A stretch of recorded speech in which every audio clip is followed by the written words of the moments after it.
Hey guys, miniature cooking బ్లాగ్లో నేను ఇద్దరిని కలిపి ఒకే వంట చేయమన్నాను. సో వాళ్ళిద్దరికి కూడా కొంచెం ట్యూనింగ్ అలవాటు అవ్వాలనేసి ఏంటి అంటే ఎగ్ మోమోస్. సో మా చిన్నోడి చేత చపాతీ చేయిస్తున్నాను, పెద్దోడి చేత ఎగ్ చేపిస్తున్నాను అనమాట.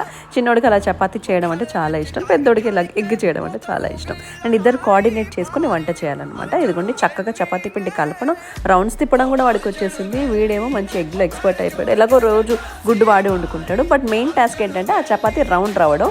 అది 20 చేసినా వాడికి రాలేదు. మొత్తానికి పెద్దోడి గుడ్డు కూర అయిపోయింది ఆ లోపు.